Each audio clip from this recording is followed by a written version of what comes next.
Vamos falar do contexto da reforma para a gente se localizar. É claro que parte do contexto é a queda da Idade Média, certo? E o início da Renascença. Vamos falar de Erasmo, os humanistas, vamos falar de Lutero, Zwinglio, os radicais da Reforma e Calvino. Então hoje, meu plano é a gente falar até Calvino.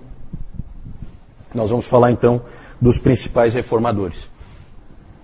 Depois, Reforma Inglesa, John Knox, Reforma Escocesa, Reforma Católica ou Contra-Reforma, resultados da Reforma, os puritanos, protestantes no Novo Mundo, ortodoxia protestante, iluminismo e romantismo, pietismo. Não sei se vai dar para falar tudo, tá? Nós vamos até onde der. Reavivamento evangélico e grande despertamento, Jonathan Edwards, segundo grande despertamento na América, missões no grande século. Qual é o grande século de missões? Quem é que sabe? Século XIX, grande século. Contexto do século XIX, cristianismo e liberalismo, aí já é um pouco desastroso, né? Igreja Católica Romana, como está hoje, no mundo moderno. Ortodoxia Oriental, como está hoje, no mundo moderno. E protestantismo no Brasil. Não sei até onde vai dar para a gente ir. Eu vou sempre cortando alguma coisa, mas talvez alguma dessas coisas que estejam aí eu modifique e depois acabe não falando, tá? Porque o nosso tempo é limitado. Vamos então começar falando do contexto da reforma. Bem rapidamente, tá? Só para a gente se situar. Gente, em 31 de outubro, vai fazer aniversário então nos próximos dias, em 31 de outubro de 1517, um monge agostiniano, que era professor de Bíblia na Universidade de Wittenberg, na Alemanha, pregou um documento na porta da Igreja do Castelo, assim chamada Igreja do Castelo, nas quais constavam 95 teses para debate.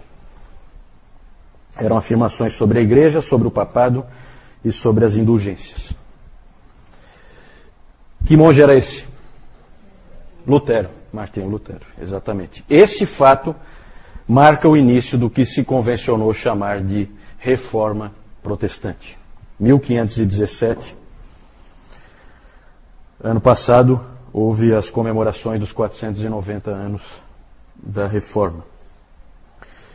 O quadro político, quando isso aconteceu? O quadro político é o seguinte: Wittenberg, depois eu vou mostrar para vocês no mapa, fica na Saxônia, no norte da Alemanha.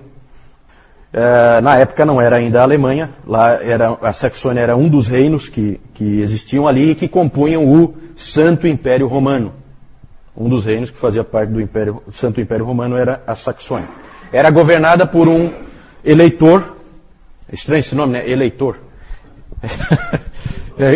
É que eleitor, lá nesse contexto, eleitor significa que ele é um dos reis que pode votar no imperador. Porque o imperador era um cargo eletivo, esse imperador. Não era uma dinastia de pai para filho. Então ele era um dos eleitores. Na verdade, ele é um rei, o rei da Saxônia. Frederico o Sábio. Esse Frederico o Sábio, como o próprio nome já diz, era um homem que cuidava do povo, se preocupava com a educação, era um bom político. E ele que fundou a Universidade de Wittenberg, em 1502. Certo? Foi ele que fundou, porque ele queria que houvesse em todo o seu reino ensino. A Saxônia, então, como eu disse, fazia parte de uma organização política maior, que era o Santo Império Romano, do qual nós já falamos bastante. Certo? Nessa época era governada por esse sujeito aí, Carlos V. Quem já acessou lá o site Bom Caminho já viu lá que tem uma frase do Calvino numa carta que ele escreveu para o Carlos V. Esse Carlos V é o imperador, certo? Esse Carlos V, ele era descendente de austríacos da casa de Habsburg, que era uma casa importante na Europa, e era também descendente dos principais reis da Espanha, que unificaram a Espanha, Fernando e Isabel. Também era descendente de holandeses, e portanto esse homem era muito poderoso, porque ele controlava boa parte da Europa. Ele era o imperador do Santo Império Romano, ele era também rei da Espanha, e ele era também rei dos Países Baixos, da Holanda. Por causa dos casamentos, certo? Entre nobres ali. Então ele era descendente dessas várias famílias e ele controlava esses vários lugares. Ele era, na verdade, um cosmopolita. Até tinha uma famosa frase sobre ele que dizia que ele falava em italiano com as mulheres, em francês com os homens, em alemão com o seu cavalo e em espanhol com Deus, certo? Porque ele era um poliglota, na verdade a Espanha para ele era o lugar onde ele gostava de viver e morar. Vocês sabem que essa é a época dos grandes descobrimentos e inclusive tem um fato interessante que o Carlos V ele teve que sair da dieta de Worms, do concílio de Worms, né? Onde o Lutero foi interrogado, ele teve que sair às pressas para encontrar a última caravela de Magalhães que estava chegando. Ele foi informado das 5 que partiram para dar a volta ao mundo, só uma chegou, nem o Magalhães não chegou. Chegaram destroçados, arrebentados, né? Mas uma caravela chegou e tinha se dado a volta ao mundo. Então é interessante que tudo isso aí está junto nesse bolo, certo? A Espanha tinha sido finalmente unificada, os mouros tinham sido expulsos, Fernando e Isabel foram os grandes reis da Espanha que conseguiram fazer isso, e eles eram reis profundamente católicos. Se diz a respeito de Fernando e Isabel que eles eram mais católicos que o Papa, e provavelmente é verdade. Foram eles que criaram a Inquisição para garantir que a Inquisição espanhola, exatamente, para garantir que a Espanha permanecesse sempre católica. A França, nessa época, já era um grande país. O rei era o rei Francisco I, que apesar de ser católico, romano também, ele era uma pedra no sapato do Papa e do imperador do Santo Império Romano. Estava sempre em guerra. O próprio Calvino teve que fazer o famoso desvio bendito, como se chama, por causa de uma guerra entre o Carlos V e o Francisco I, lá na fronteira entre França e Alemanha. Que mais? Inglaterra. A Inglaterra tinha passado pela Guerra dos 100 Anos, logo depois da Guerra dos 100 Anos teve uma revolução. Essa revolução durou 30 anos e finalmente conseguiu-se fazer a unificação através de Henrique VII, que é pai do famoso Henrique VIII. A Itália era uma bagunça. A Itália era formada por 5 regiões que viviam em guerra entre si o tempo inteiro. A Itália foi um dos países da Europa que mais tempo demorou para se tornar realmente um país. Demorou a unificação. Entretanto, é um país muito avançado, especialmente, ali eu mostrei para vocês antes o Renascimento, né? Todos aqueles indivíduos ali é Florença e Milão. Principalmente Florença, certo? No norte da Itália. Depois vou mostrar para vocês onde é, para vocês se localizarem um pouco melhor. O Papa, quem era o Papa nessa época? O Papa era Leão X.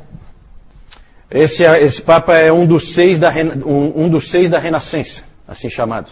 Esses Papas, esses 6, há um consenso, inclusive se você pega a enciclopédia católica, você vê que ela concorda plenamente que esses Papas não se preocupavam com nenhuma outra coisa a não ser luxo, pompa, poder político, e nunca fizeram nada pela Igreja, esses 6 Papas.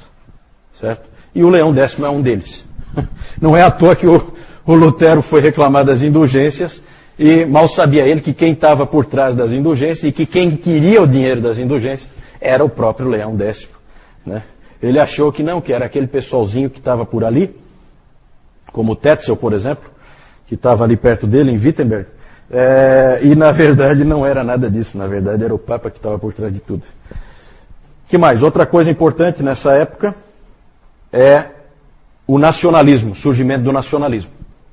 Começa a haver aquele pensamento, eu sou italiano nem tanto, mas eu sou francês, eu sou alemão, eu sou inglês, certo? Coisa que antes não se imaginava. É uma coisa nova nesse período que está surgindo. O próprio Lutero chegou a apelar nos seus escritos à nobreza cristã da nação alemã. Então já indicando que há esse pensamento de nação.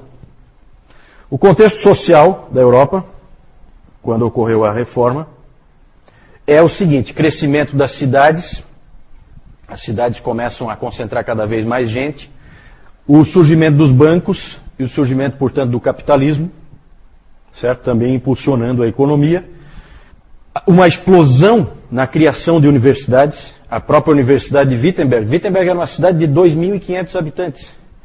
Hoje, o que é uma cidade de 2.500 habitantes? Né? Ninguém dá nem bola para uma cidade dessa. Nem cidade não é considerada, né?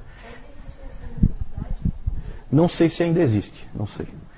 Não chequei. Deve existir. A cidade com certeza existe. As universidades, então, surgiram aos montes. É claro que as universidades começaram no século IX, mas aí é só o início. Agora há uma verdadeira explosão de universidades em todo o canto da Europa. E, importantíssimo, ocorre o desenvolvimento da imprensa, com o Gutenberg, que inventou a imprensa com tipos móveis na cidade de Mainz, na Alemanha, em 1455. Lutero disse o seguinte: a imprensa é um presente de Deus. E é mesmo, né? Como nós temos que dar valor à imprensa que coloca na nossa mão a palavra de Deus com facilidade e que permite que a gente tenha acesso também a tantos livros. E foi assim que ele viu, e com certeza ele tinha razão. Outra coisa que o Lutero disse é que a imprensa permitiu que um pequeno camundongo como Wittenberg rugisse por toda a Europa. Certo? Era essa a perspectiva que ele tinha. Ele usou a tecnologia que ele tinha disponível, que tinha acabado de surgir. Nos anos 1520, 1/3 de todos os livros impressos e lidos na Alemanha eram da autoria de Martinho Lutero. Foi também, já falei, a época dos grandes descobrimentos. O próprio Brasil foi descoberto em 1500. O Colombo descobriu a América em 1492. A América é a América, tá? A América não é Estados Unidos, né? Como eles gostam de fazer a gente pensar que é. O Colombo chegou lá na América Central, certo? Ele não chegou nos Estados Unidos.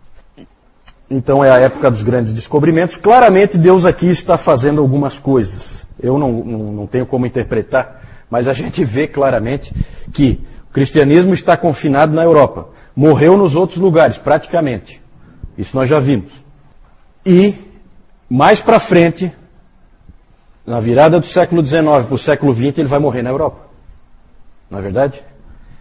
Então Deus está preparando um novo lugar para levar o cristianismo, que vai ser descoberto agora. Podia ter sido descoberto por japoneses, podia ter sido descoberto por chineses, são culturas milenares, já podiam ter descoberto muito antes.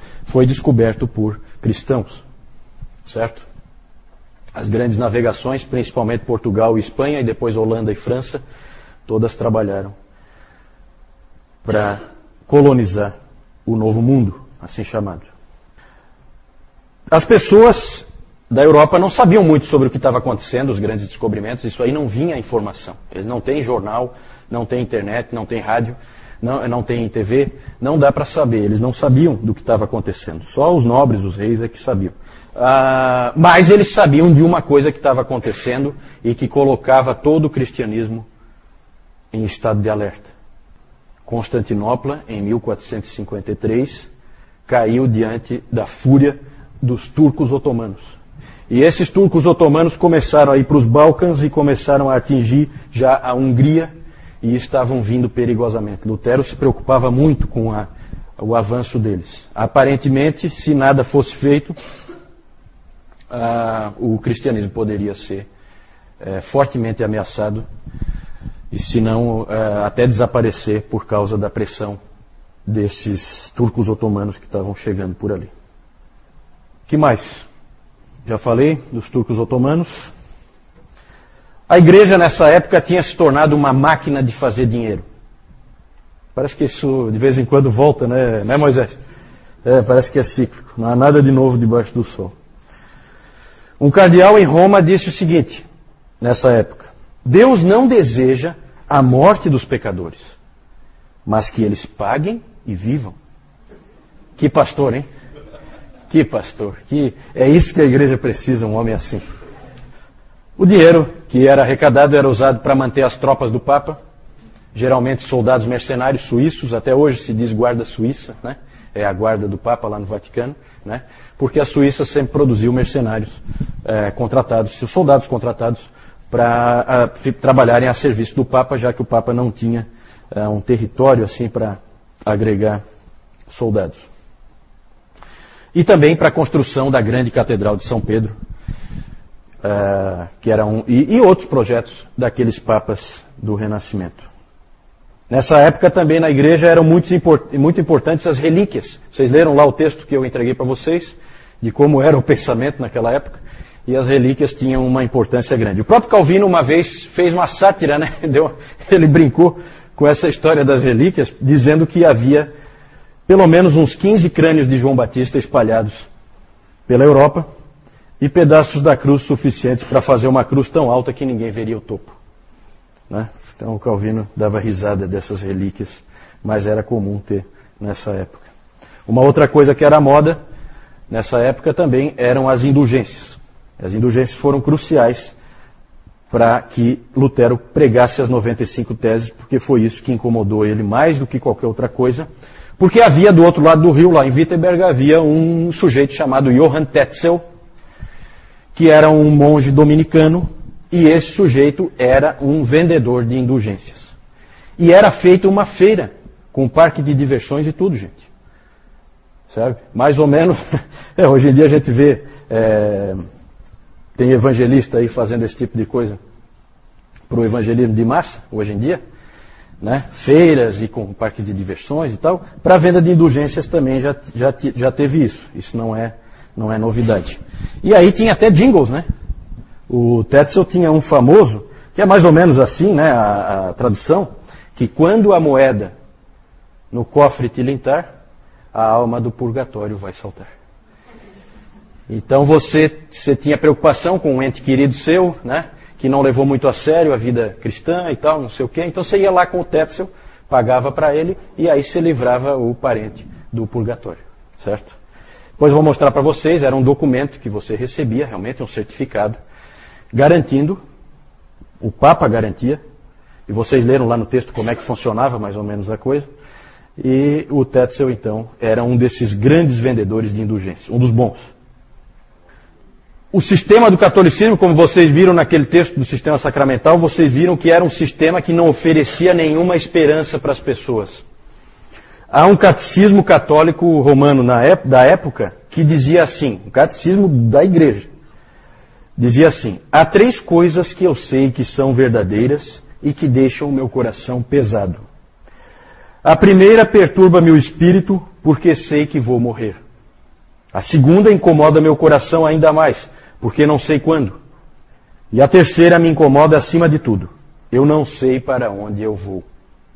Isso é que é uma religião cheia de esperança, né? Olha só, gente, olha o desespero dessas pessoas, certo? Como que elas viveram. Não é à toa que a reforma foi libertadora. Alguma dúvida aí em relação ao contexto da reforma? Fala, Jaime. Essa frase que eu li, de um catecismo católico romano da época. Era ensinado. Pelo temor a igreja mantinha o controle das pessoas. Né? Então, pessoas apavoradas e desesperadas diante de um Deus cruel pagavam o que a igreja pedia para tentar se salvar de alguma forma. Né?